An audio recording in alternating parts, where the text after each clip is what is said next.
In today's video, I'm going to teach you how to quote a reply in Slack. Whether you're part of a bustling team or just navigating your way through day-to-day communications, quoting a reply can be an invaluable tool for maintaining clarity and referencing important information within your conversations. So let's dive right in. First, we'll start by opening Slack. You can do this either through the desktop application or by accessing the web version in your browser. Once you have Slack open in front of you, the next step is to log in. Use your preferred method, whether that's your email, Google account, or Apple account. After you've successfully logged in, the platform should present you with a list of your available workspaces.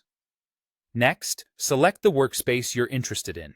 This is crucial because each workspace can have different conversations, and you want to ensure you're quoting the message from the correct one. Once inside your selected workspace, navigate to the specific conversation where the original message you'd like to quote is located. This can be a direct message or a channel conversation. Just find the one that contains the message you need. When you have the conversation open, look for the message you're aiming to quote.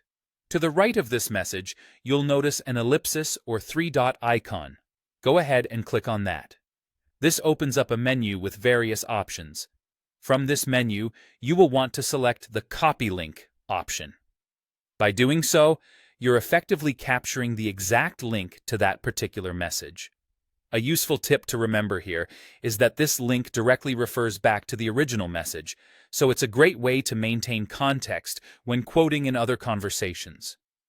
Now, head to the channel or conversation where you want to share the quoted message. This could be within the same workspace or a different one, as long as it pertains to the discussion at hand. Once there, simply paste the link into the message input field. After pasting, click Send, and voila! The link will appear, allowing others to easily jump back to the original message for reference. Alternatively, if you're aiming for a more streamlined quote, there's another method you can use. In your message input field, hit Shift+Enter to start on a new line. Type a greater than symbol followed by a space, and then either type or paste the text you wish to quote. Hit Enter to send this message, and Slack will format it neatly as a quote, making it clear what part of the message you're referencing. And there you have it. By following these steps, you can efficiently quote messages in Slack, ensuring that your team communication remains clear and effective. Thank you for watching, and I hope this tutorial helps streamline your Slack experience. Stay tuned for more helpful